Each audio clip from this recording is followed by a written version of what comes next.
बिहानी।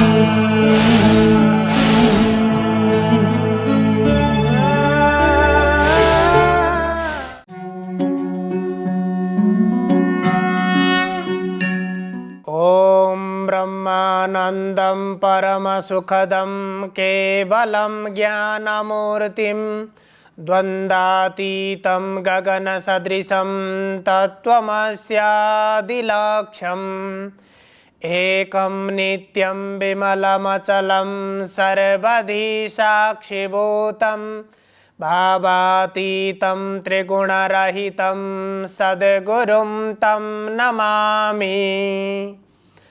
अखण्डमण्डलाकारं व्याप्तमेन चराचरं तत्पदं दर्शितं येन तस्मै श्रीगुरवे नमः। समादरणीय दर्शकवृन्द, इमेज च्यानल को शुभ बिहानी कार्यक्रम मार्फत हामी उपस्थित भइसकेका छौं। भगवान श्रीकृष्णले अर्जुनलाई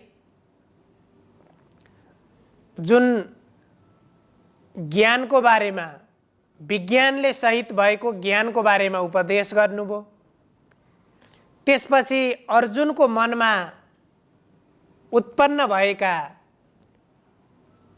7वटा प्रश्न र ती प्रश्नको भगवानले कसरी समाधान दिनुभएको छ, अर्जुनले गरेका ती प्रश्नहरू के थिए र ती प्रश्नको वास्तविक उत्तर भगवानले कसरी व्यक्त गर्नुभएको छ। हामी तिनै प्रश्नहरूको, केही प्रश्नहरूको सन्दर्भमा आज चर्चा गर्दैछौँ।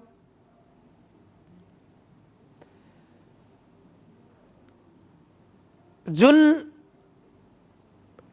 विज्ञानले युक्त ज्ञानको बारेमा अर्जुनलाई भगवानले गीताको 7 अध्यायमा बताउनुभयो र त्यो सम्पूर्ण कुरा श्रवण गरिसकेपछि अर्जुनको मनमा जिज्ञासा उत्पन्न भयो र अर्जुनले 7वटा प्रश्न भगवानलाई गरे। ती प्रश्नहरू हामीले केही प्रश्नहरूको सन्दर्भमा योभन्दा अगाडि पनि चर्चा गरेका थियौँ।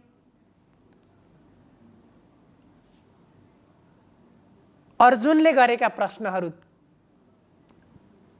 किम तद ब्रह्म किम अध्यात्मम किम कर्म पुरुषोत्तम अधिभूतं च किम प्रोक्तम अधिदैवम किमुच्यते। अर्थात त्यो ब्रह्म भनेको के हो, अध्यात्म भनेको के हो र कर्म भनेको के हो, अधिभूत भनेको के हो, अधिदैव भनेको के हो। पहिलो श्लोकमा, 8औं अध्यायको पहिलो श्लोकमा यी 5वटा प्रश्न अर्जुनले भगवानलाई गरेका छन्। त्यसपछि फेरि अन्य प्रश्नहरू, अधियज्ञः कथं कोत्र देहेऽस्मिन् मधुसूदन प्रयाणकाले च कथं ज्ञेयोऽसि नियतात्मभिः। अब फेरि 5 प्रश्नका अतिरिक्त फेरि भन्नुहुन्छ, अधियज्ञः कथं, हे मधुसूदन, हे भगवान, यहाँ अधियज्ञ भनेको को हो र त्यो अधियज्ञ शरीरमा कहाँ छ, अर्थात् हामीभित्र अधियज्ञ कहाँ छ। यहाँ बुझ्नुपर्ने कुरा छ कि अगाडि अधिभूत र अधिदैव को बारेमा के हो भनेर मात्रै प्रश्न अर्जुनले गरेका थिए भने अधियज्ञ कथम कह, अधियज्ञ भनेको के हो र त्यो अधियज्ञ हाम्रो शरीरमा कहाँ छ। अत्र देहे अधियज्ञ कथम कोत्र, अत्र भनेको यहाँ हाम्रो शरीरमा, अत्र देहे शरीरमा, हे मधुसूदन हे भगवान यो शरीरमा त्यो अधियज्ञ कहाँ छ। प्रयाण काले च कथम ज्ञेयोऽसि नियतात्मभिः। अब हजुरले भन्नुभयो कि जो युक्त चित्तवाला व्यक्ति छ, चित्तलाई भगवानमा पूर्णतया एकाग्र चित्तलाई लगाएको छ, अन्य सांसारिक विषयबाट मनलाई नियन्त्रण गरेको छ अथवा आफूलाई नियन्त्रण गरेको छ, इन्द्रियहरूलाई वशीभूत गरेको छ, बसमा राखेको छ, त्यस्तो व्यक्तिले जीवनको अन्तिम अवस्थामा, मृत्युको अवस्थामा जुन भगवानलाई प्राप्त गर्दछ भनेर भन्नुभएको थियो। त्यसो भएर त्यो मृत्युको अवस्थामा भगवान अथवा हजुर कसरी आउनुहुन्छ, यहाँ अत्यन्त गहिरो गरी अर्जुनले प्रश्न गरेका छन्।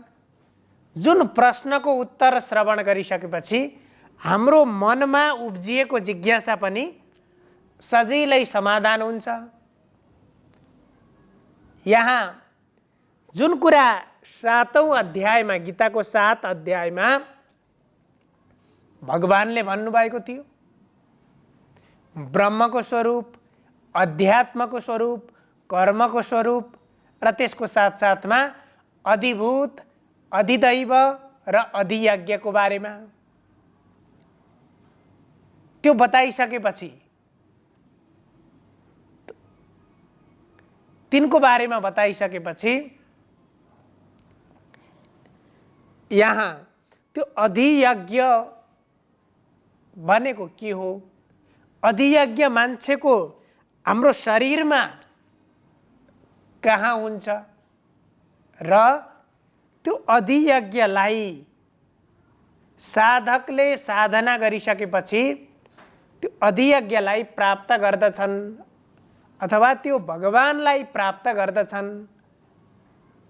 मृत्युपछि जुन साधकले साधना गरेको छ, साधनाबाट सिद्धि प्राप्त गरेको छ, त्यस्तो साधकले भगवानलाई प्राप्त गर्दछन् भन्नुभएको थियो। भनेपछि अब त्यो मृत्यु भइसकेपछि हजुर कसरी आउनुहुन्छ, त्यो पनि भनिदिनुहोस् भनेर यहाँ मुख्य गरेर 7वटा कुराको बारेमा अर्जुनले जिज्ञासा गरेका छन्। र त्यसको प्रत्युत्तरमा अक्षरम ब्रह्म परमम, त्यो ब्रह्म के हो त भन्दाखेरि परम अक्षर ब्रह्म हो। त्यस्तै गरी अध्यात्म के हो त भन्ने दोस्रो प्रश्न थियो, स्वभावोऽध्यात्म मोच्यते। यहाँ स्वभाव भन्नाले जीवात्माको स्वभावलाई, शरीरको स्वभावलाई होइन, मनको स्वभावलाई होइन, इन्द्रियहरूको स्वभावलाई होइन। अध्यात्म अत्यन्त गूढ छ, अध्यात्म रहस्यमय छ। अध्यात्मलाई जान्नको लागि,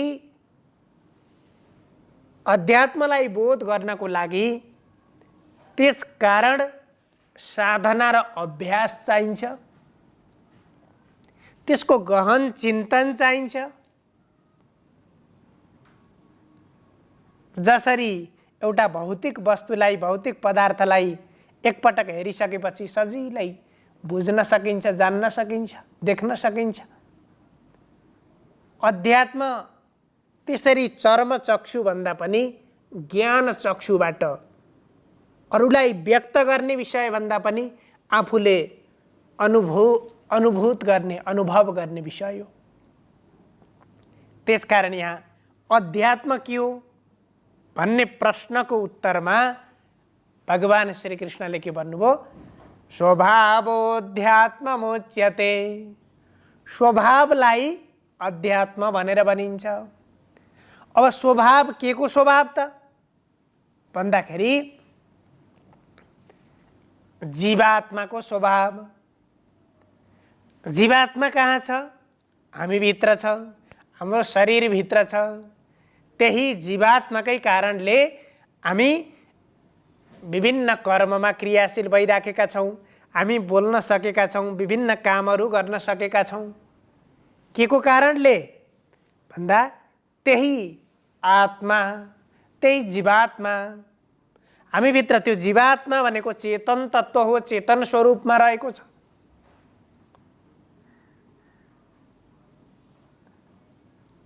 र त्यो जीवात्मालाई, त्यो जीवात्माको स्वरूपको बारेमा, आत्माको स्वरूपको बारेमा बोध गर्नुलाई अध्यात्म भनिन्छ।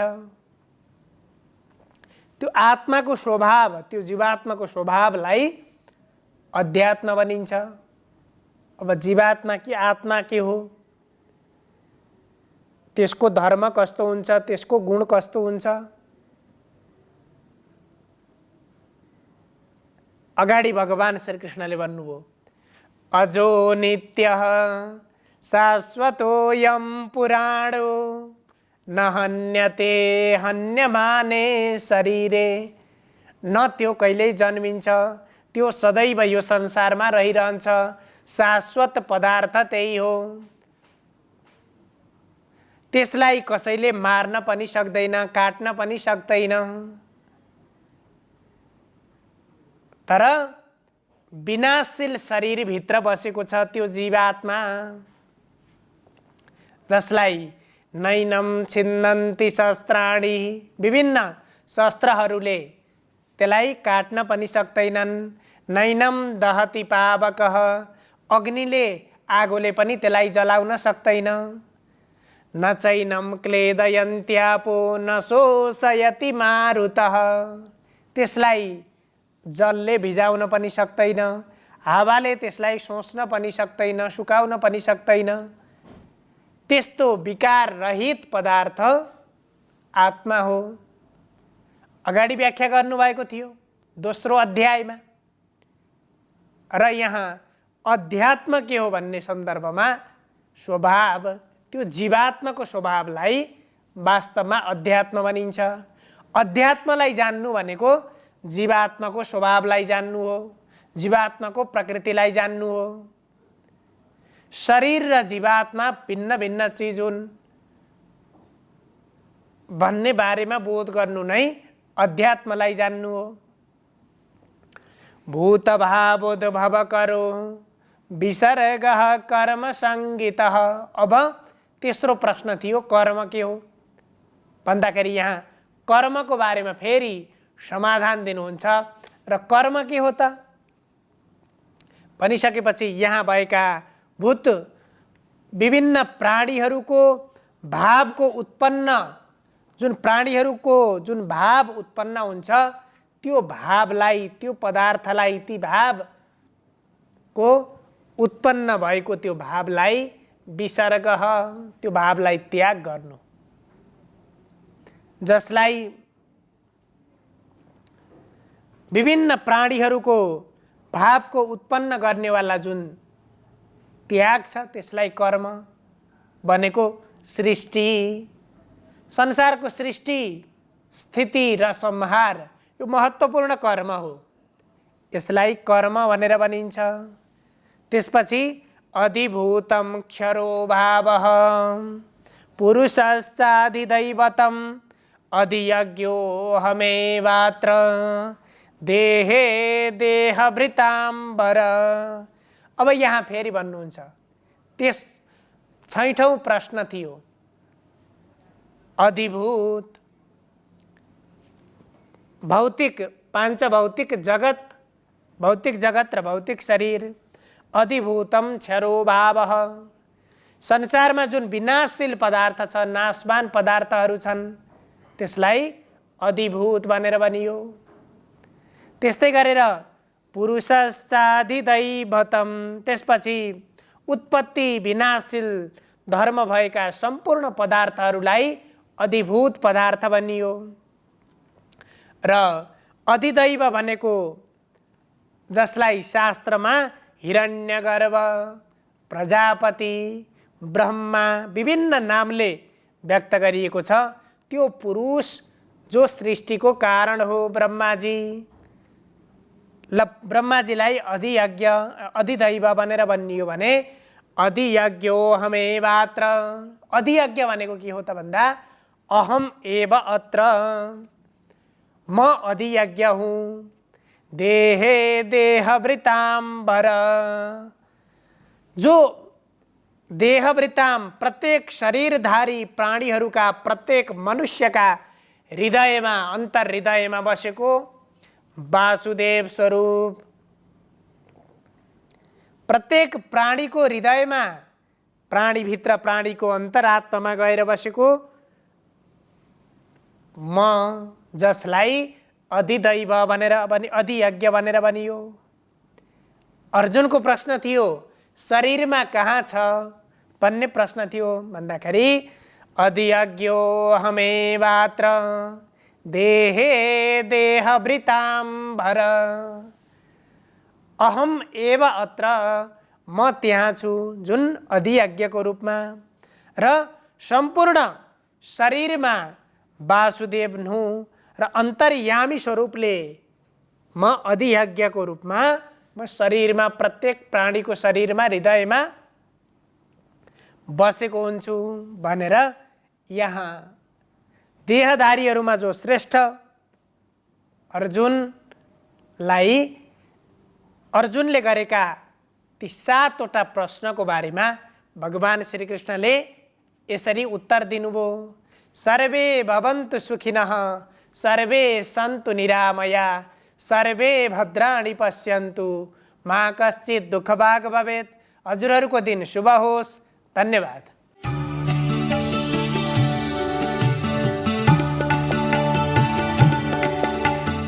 नमस्कार, तपाईको आजमा स्वागत छ। म ज्योतिषाचार्य नारायण प्रसाद भण्डारी सधैँ झैँ दैनिक पञ्चाङ्ग र राशिफलको साथमा उपस्थित भइसकेको छु।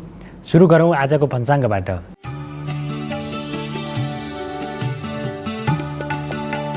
आज विक्रम सम्वत 2079 भाद्र 10 गते शुक्रबार, ईस्वी सम्वत 2022 अगस्त 26 तारिक, नेपाल सम्वत 1142, नल नामक संवत्सर, सूर्य दक्षिणायन, वर्षा ऋतु, भाद्र कृष्ण पक्ष चतुर्दशी तिथि बिहान 11:50 रहनेछ।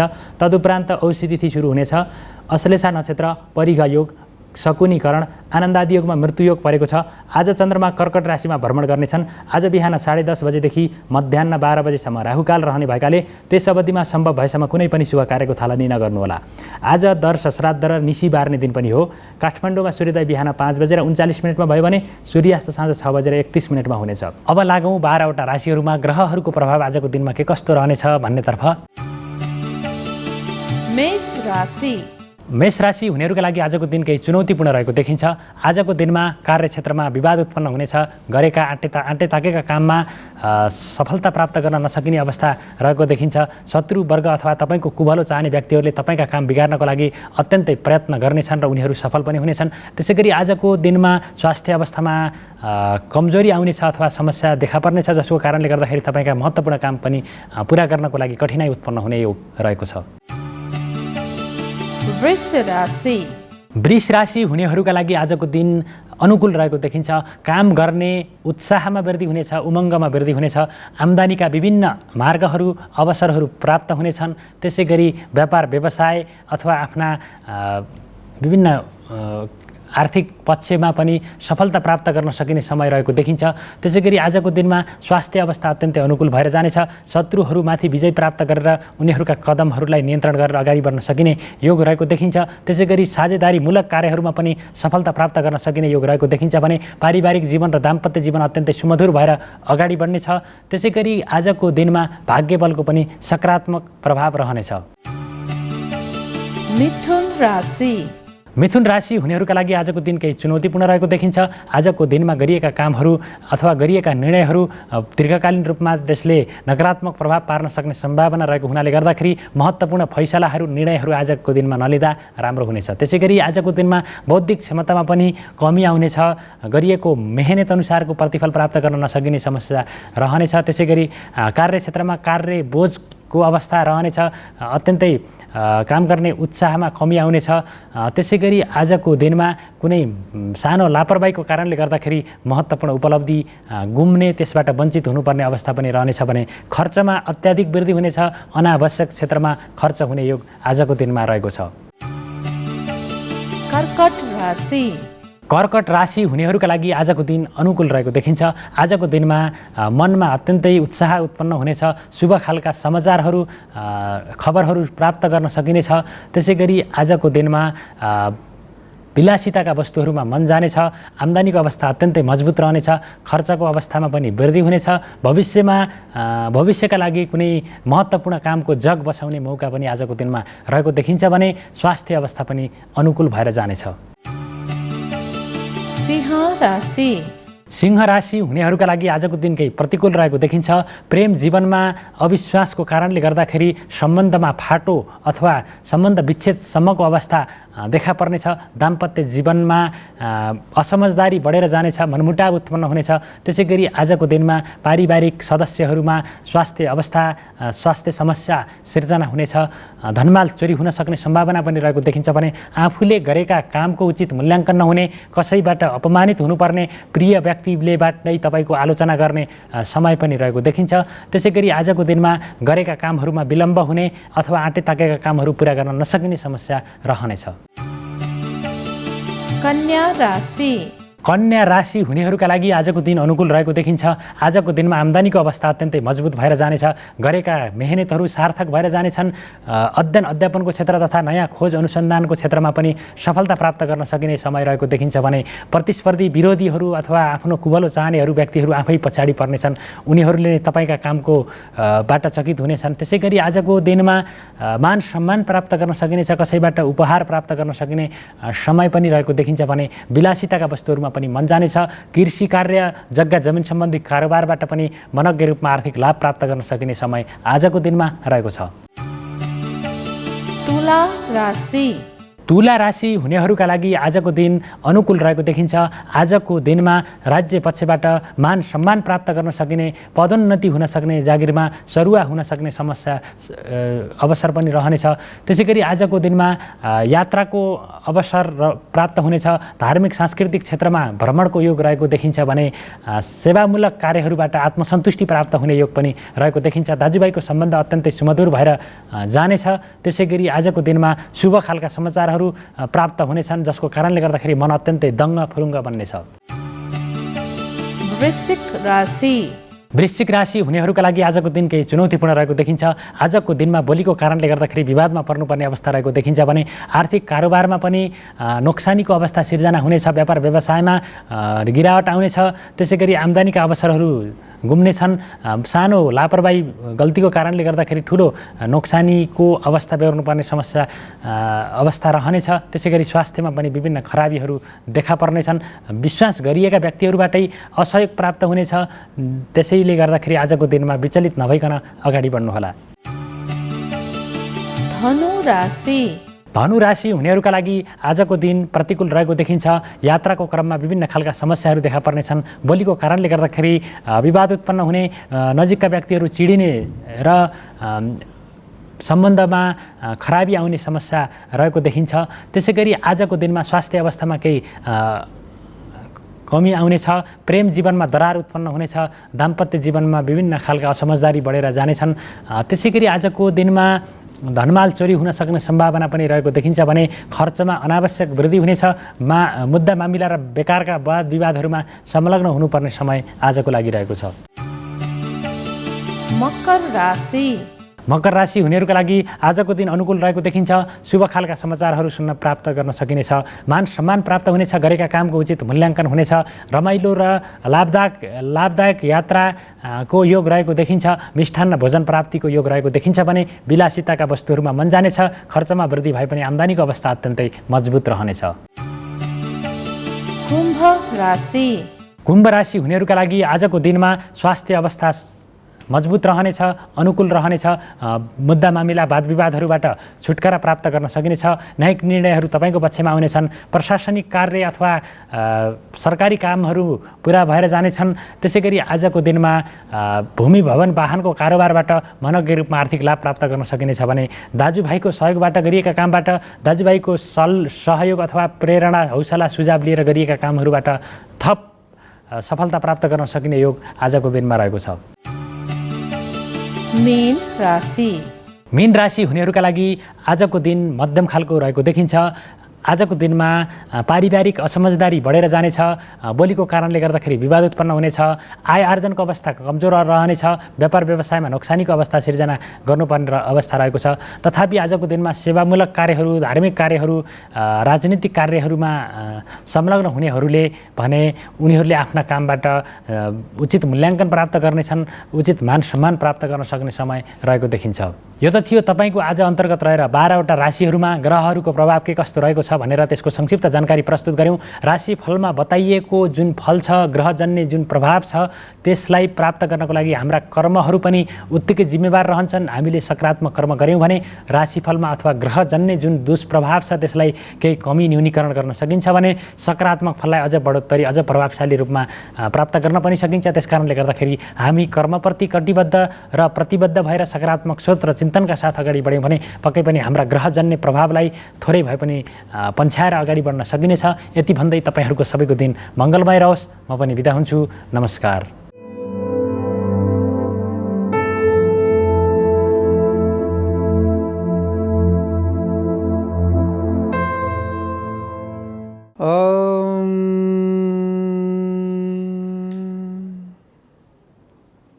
यं प्रव्रजन्तमनुपेतमपेतकृत्यं द्वैपायनो विरकातराजुहव पुत्रेति तन्मयतया तरवो विनेदु तं सर्वभूतहृदयं मुनिमानतोस्मि। नमस्कार, यहाँलाई स्वागत छ ज्योतिष शास्त्रमा। आदरणीय सज्जन भक्तवृन्द, आजको विषय प्रसङ्ग लिएर उपस्थित भएको छु। ज्योतिष शास्त्र अन्तर्गत व्यक्ति किन धनविहीन हुन्छ, कुनै व्यक्तिलाई धनै धन हुन्छ भने कुनै व्यक्तिलाई सधैँभरि किन धनको अभाव हुन्छ भन्ने विषयमा शास्त्रीय प्रमाणहरूमा अध्ययन गरेर हेर्दाखेरि व्यक्ति एक त पूर्वजन्मद्वारा नै ग्रहगति निचो भएर जन्मिँदो रहेछ। अर्को व्यक्तिको के छ त भन्दाखेरि बानी यस्तो प्रकारको हुँदो रहेछ कि जब व्यक्तिले 20,000 कमाउँछ भनेदेखि त्यो व्यक्तिले चाहिँ नि 30,000 को खर्च गरी कसैको आदत हुन्छ।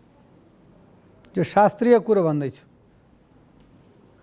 कोही व्यक्तिले यदि 20,000 कमाउँछ भने 10,000 त्यसले चाहिँ नि सेभिङ गर्दछ।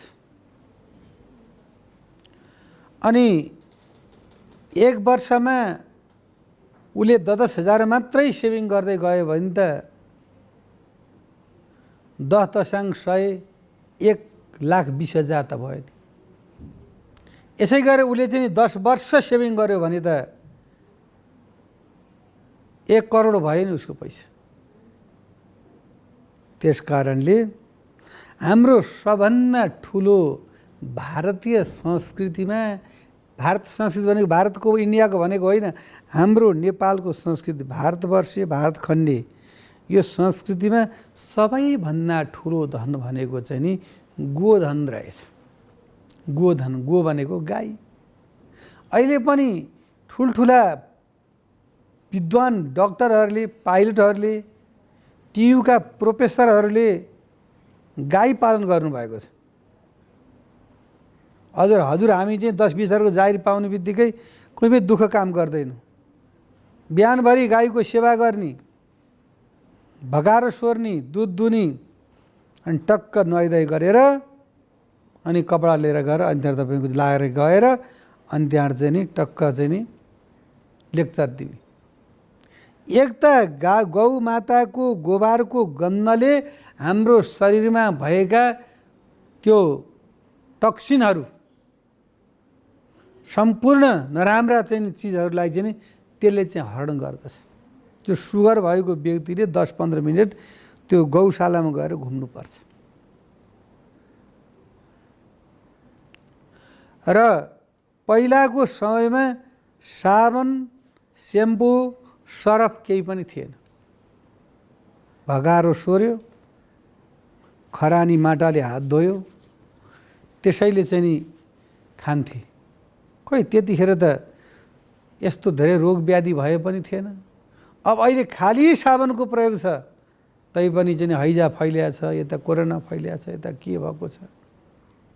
किन भन्दाखेरि यो हाम्रो शरीरमा एक्सर्साइजको चाहिँ नि कमी भयो। पाचन शक्तिहरू शरीरमा भएन। अर्को कुरो, पहिला हात गोडाहरूमा घाउ खटिरा चोटपटक काट्दाखेरि बनमारा, अब सबैले त यी सहरमा जन्मभएकोलाई थाहा पनि हुँदैन, एउटा बनमारा भन्ने चाहिँ झार पाइन्छ, त्यसलाई निचोडेर टक्क चाहिँ नि घाउमा लगाइसकेपछि त्यो विषय नभएको उम्रिँदै, त्यो चाहिँ उकिँदैन। ऐटन भन्दा नि कडा हो। त्यस्ता प्रकारका जडीबुटी हाम्रो चाहिँ के त भन्दाखेरि यो नेपाल भूमिमा पाइने। र अर्को कुरो के छ त भन्दाखेरि अस्ति एउटा कल्याण किताबमा अध्ययन गर्दाखेरि के देखियो भन्दाखेरि हामी गाई पाल्थ्यौँ नि, अनि गाईले हामीलाई चाड्थिन् के गोठालामा। हामीलाई पनि थाहा छ त्यो कुरो। टक्क अगाडि बसेपछि गाईले चाहिँ नि यो कपाल सर सर सर चाहिँ खस्रो जिब्रोले चाडिदिने। अनि त्यो गाईले चाहिँ के गर्दो रहेछन् भन्दाखेरि यो मेरो मालिकलाई के रोग छ भन्ने कुरा उनले सुँघेर घ्राणा शक्तिले पहिलाउने रहेछ। अनि त्यो घ्राणा शक्तिले पहिराएर त्यही अनुसारको चाहिँ दबाईहरू चाहिँ नि उनले चाहिँ जङ्गलमा चरेर त्यो दुधद्वारा फिल्टरिङ भएर त्यो दबाई चाहिँ नि आएर अनि त्यो खाँदाखेरि विषय हुने रहेछ। त्यो रोग व्याध पहिला कम थियो धेरै। हुन त मापदण्डका यस्ता अनेक प्रकारका मिसिनहरू पनि थिएनन्, व्यक्ति त अकालमा धेरै मर्थे, तैपनि त्यस्तो प्रकारको चिज चाहिँ नि त्यतिखेर रहेछ। भन्न खोजेका कुरा के त भन्दाखेरि हाम्रो सुरुवाती धनबाट भएको छ, हामी रोगमा आयौँ र गोधन भनेको सम्पूर्ण धनको चाहिँ नि आधार गोधन रहेछ। अजा गाबो मही सच्च, भगवानले गाई किन चराउनु भयो, भैँस किन चराउनु भयो? अजा गाबो, बाख्रा पनि भगवानले चराउनु भयो, गाई पनि चराउनु भयो, महिष भनेको भैँसी पनि भगवानले चराउनु भयो। कि त भन्दाखेरि त्यो गाईको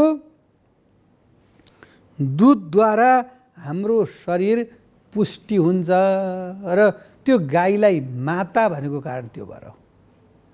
जन्मदिने आमाको पनि हामीले स्तनपान गरिन्छ र त्यो माताको पनि हामीले स्तनपान गर्छौँ। र त्यो दुधको महत्त्व भनेको हजुरको जन्मदेखि षड्कर्म, जातकर्म र न्वारन पास्नीदेखि लिएर मृत्यु पर्यन्त दुधको महत्त्व छ। र यस्ता प्रकारको जीवात्मा छन् कि जन्मिसकेर अलिकति ठुलो भएपछि कसैले पनि दुध खाँदैन। गाईका बाछाले पनि दुध छोड्छ, भैँसीका चाहिँ पाडाहरूले पनि दुध छोड्छन्, चराचुरुङ्गीले दुध छोड्छन्, सम्पूर्णले दुध त्याग गर्छ। तर मनुष्यले जीवनभरि दुध खाने भनेको मान्छे मात्रै हो, अरूले खाँदैन। त्यो मानिसलाई त्यो दुधमा चाहिँ नि त्यस्तो प्रकारको तत्त्व छ, त्यो तत्त्वले शरीर निर्माण गर्नको लागि र शरीरमा क्याल्सियमहरूदेखि लिएर आइरन तत्त्वदेखि लिएर भिटामिन डीदेखि लिएर सम्पूर्ण चिजहरू प्राप्त हुने चाहिँ नि गोधनबाट रहेछ। त्यस कारणले गाईलाई धन मानेको रहेछ एक नम्बरमा। अर्को नम्बरमा त्यही गोको मलमूत्रद्वारा चाहिँ नि कृषिजन्यमा त्यो नराखिकन चाहिँ नि खाद बालीहरू चाहिँ नि धान बालीहरू नहुने रहेछ। अब अहिले रासायनिक मलहरू आएका छन्। त्यो रासायनिक मलले त अलिकति के त भन्दाखेरि धेरै ग्रोथ बढाएर अब सानो घोवालाई ठुलो बनाउने अनि स्वादहरू नहुने, त्यहाँदेखि त्यो अहिले बिहान खायो 1 घन्टापछि भोक लाग्ने, त्यस्तो बनाइदिने मात्रै त्यसको काम हो। र जुन धान, गहुँ, मकै, कोदो, बोडी, भट्मासहरूमा गाईको मलद्वारा, गाईको गहुँद्वारा यदि सम्पूर्ण चिजको खेती आजकल अर्ग्यानिक भन्छन्, मलहरू केही प्रयोग नगरिएको त्यस्तो चिजहरू हामीले खायो भने तुष्टि, पुष्टि र हाम्रो शरीरमा समृद्धि हुन्छ। अनि तिनै गौमाता हामीले पालेर ती गौमाताद्वारा नै हामीले तिनै गौमाताको चाहिँ नि दुध खायौँ, तिनै गौमाताको दही खायौँ, तिनै गौमाताकोबाट बनेको मोही खायौँ, तिनै गौमाताबाट प्राप्त भएको घृत खायौँ भनेपछि हेर्छौँ त हामीलाई कति चिज पाइन्छ त गौमाताबाट। सम्पूर्ण चिज त्यसैबाट हामीलाई चाहिँ प्राप्त हुने रहेछ। जब हामी छुदा हुन्छौँ नि, छुदा भोक लाग्छ हामीलाई, अनि भोक लाग्दाखेरि व्यक्तिले पहिलो घाँस खान्छ नि, दोस्रो घाँस खान्छ, तेस्रो घाँस खान्छ, चौथो घाँस खान्छ। अब त्यो व्यक्तिको इन्जिनले कति माग्छ, उसले खाँदै खाँदै खाँदै खाँदै जान्छ। खाने 32 घाँस चपाएर 32 घाँस खाएपछि मान्छेलाई पुछ खानले तपाईलाई पहिलो घाँसमा कस्तो चाहिँ नि तपाईले चाहिँ स्वाद पाउनुभयो, दोस्रो घाँसमा कस्तो स्वाद पाउनुभयो, तेस्रो घाँसमा कस्तो स्वाद पाउनुभयो, चौथो घाँसमा कस्तो स्वाद पाउनुभयो भनेर तपाईँ भन्न सक्नुहुन्छ? भन्न सक्नुहुन्छ तपाईँ मिठो पाएँ भन्नु होला। पहिलो घाँस भनेको छुदा भोक, पहिलो घाँसभित्र जाने बित्तिकै अलिकति आँखाहरू चाहिँ नि हल्का प्रकाशित हुन्छ, अनि यो आँखाभित्र पसेर चाहिँ मुख निदाउरो भएको हुन्छ। दोस्रो घाँसमा अलिकति चाहिँ नि उसका चाहिँ चेहरा खुल्छन्। तेस्रो घाँस खाँदै खाँदै खाँदै ऊ तृप्ति हुन्छ। छुदा तृप्ति सम्पूर्ण गइसकेपछि अन्तिम घाँसमा उसलाई चाहिँ नि के त भन्दाखेरि अब म खान्न अगाउँछ, इरिटेट हुन्छ। ए हजुर यति खाइबक्स्यो न भन्दा पनि सक्दैन। भोको हुँदा उसलाई जस्तो पनि टेस्ट हुन्छ, जब अगाइसकेपछि उसले के त भन्दाखेरि ऊ तृप्ति हुन्छ। र त्यस्तो तृप्ति गराउने अन्नदान महादान भनेको के त भन्दाखेरि हाम्रो चाहिँ नि प्राप्त हुने गोधनबाट प्राप्त हुने रहेछ। गोद्वारा नै त्यो मलमूत्रद्वारा मल बन्दछ र त्यो मलबाटै अन्न सृष्टि हुने, र अन्न नभइकन हाम्रो शरीर रहने रहेनछ। त्यस कारणले सम्पूर्ण प्रकारको धन भनेको चाहिँ नि हाम्रो नेपाल वर्षमा र हाम्रो भारतवर्षमा मात्र यो चाहिँ नि गोधनको महिमा। अब अहिले हाम्रो के त भन्दाखेरि जति पनि हामी त गरिरहेका छौँ, ज्योतिषका कुरा गरेका छौँ, तर हजुरहरूलाई लाग्दछ कि यो खेतीपाती गाईका कुरा किन आयो भने ज्योतिष शास्त्रमै त्यो बताइएको छ। यदि कसैको बृहस्पति गुरु अस्त छ बक्र छ भनेदेखि त्यो व्यक्तिले चाहिँ नि गौको सेवा गर्नुपर्छ। एक मुठी घाँस या 1 किलो दाना गाईलाई लिएर गएर सच्चा मनले, हे गौमाता, आमा होइन त, आमाको त मन साह्रै पवित्र हुनुपर्छ, सद्भाव हुनुपर्छ, आमामा रिस क्रोध आउनु हुँदैन, आमामा नारी जातिमा।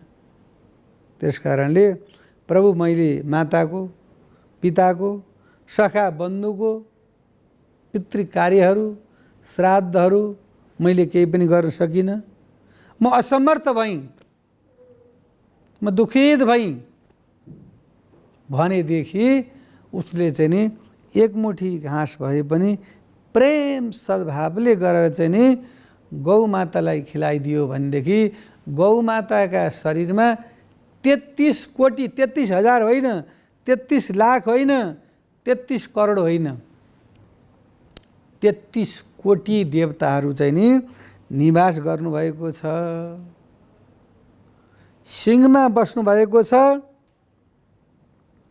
कृष्ण भगवान शिवजी, पृष्ठभागमा बस्नुभएको छ, गोबारमा गएर लक्ष्मी बस्नुभएको छ, अनि शरीरमा सम्पूर्ण अङ्गहरूमा चाहिँ नि लिएर गएर पुच्छरदेखि चाहिँ नि गोब्र्याएको गोबारमा पनि भगवानको चाहिँ बास हुने भएका कारणले गोधनको चाहिँ नि हाम्रो यो शास्त्रमा ठुलो महिमा वर्णन गरिएको छ। अब त्यो गोधनहरूबाट चाहिँ नि व्यक्ति अब अलिकति लोष्ट धनतर्फ लाग्यो। लोष्ट भनेको कागजको पैसा, गोधन, हिरामोती, मणि माणिक्य, पन्नाहरू, यी जर्कनहरू, यी पत्थर पनि धन हुनहरू। यी पत्थरहरू महँगा हुन्छन्, यिनले कार्य गर्दछ। यो भनेको चाहिँ नि रुबी हो। रुबी भनेको माणिक्य, हिरा मोती मणि माणिक्य हो। पोखराज, पुष्पराज पनि यो महँगो पत्थर हो। यसले चाहिँ नि ग्रहलाई चाहिँ साह्रै ब्यालेन्समा मिलाइदिन्छ। त्यो लाउने, हेराउने, क्यारेट जगाउने त्यो पनि माध्यम ज्योतिषशास्त्रबाटै पर्दछ। पहिला गोधन, हिरा मोती मणि माणिक्य, अनि गइसकेपछि अनि त्यहाँबाट गएपछि भूमि माटो।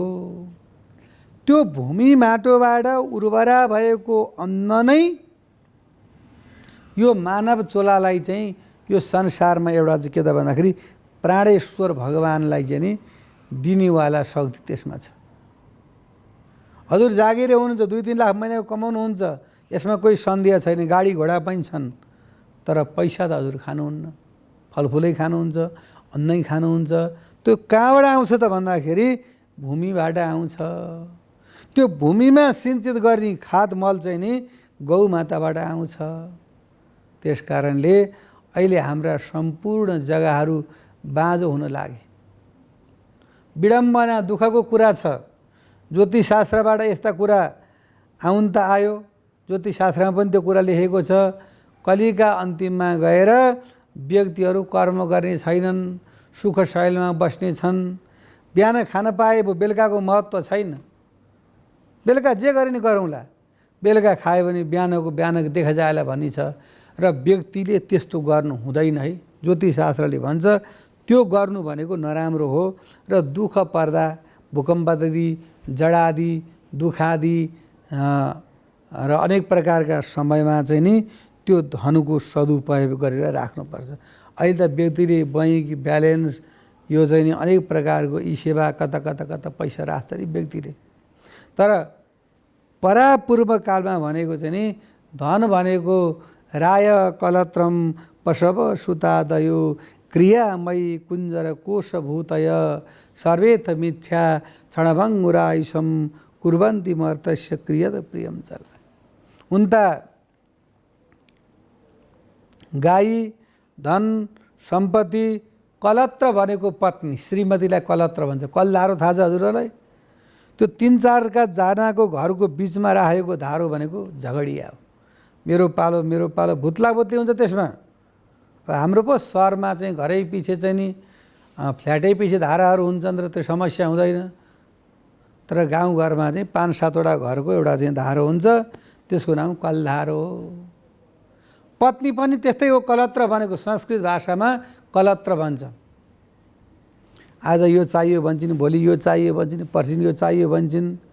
अन्तिममा एउटा चाहिँ खोर्सानी सकिया छ भने पनि उनको मुख कालो हुन्छ, खुसी पार्न सकिँदैन। राय कलत्रम पशव सुतादयो गृहमयी कुञ्जरको सभूतय सर्वे त मिथ्या छडभङ्गुराइसम कुर्वन्ति मर्त सक्रियद प्रियम चला। यो कुरो थाहा छ, हजुरलाई पनि थाहा छ, मलाई पनि थाहा छ। केही पनि जाँदैन, तैपनि मनले भन्छ मलाई त के भएको छ, मेरो जमानी छ, म किन मर्छु र। म त चुरोट पनि खान्न, गाँजा पनि खान्न, रक्सी बियर पनि खान्न, मलाई सुगर प्रेसर पनि छैन, मलाई आँखाको समस्या पनि छैन, म त मर्दिन्न। त्यो फलानु त उसको अलिकति ह्याबिट राम्रो थिएन। यो मनमा त्यस्तो भावना भगवानले जगाइदिएको हुन्छ। अब 40-50 वर्ष भयो, अब 10-20 वर्ष बाँच्ने हो, के दुःख गर्ने। त्यस्तो भावना आयो भने व्यक्तिले केही पनि गर्न सक्दैन। जति बुढो भए पनि, जस्तै उसको चाहिँ शक्ति नभए पनि मैले गर्छु, करिष्यामि करिष्यामि करिष्यामि इति चिन्तयद मरिष्यामि मरिष्यामि मरिष्यामि इति विस्मृतः। म गर्छु, गरेर देखाउँछु, मेरो समय गएको छैन। त्यो दाँत फुक्ले त के भयो त, अरूको हाल्न मिलिहाल्छ। गाला चाउरी परे त के भयो त, म चाहिँ नि त्यो चाहिँ नि पार्लरमा गएर चाहिँ नि त्यसलाई के गरिहाल्छु नि। कपाल चाहिँ नि सेतो भने के हुन्छ, त्यसलाई मैले चाहिँ मेकअप अरू चाहिँ नि कालो बनाइहाल्छु नि। तर म बुढो भएँ, म जानुपर्छ, म मर्नुपर्छ भन्ने भावना कहिले पनि हुँदैन। त्यो केले नभएको भन्दा माया जवनिका छन्न। त्यो परमात्माको माया हो। त्यो परमात्माले एउटा माया छोडिदिनु भएको छ।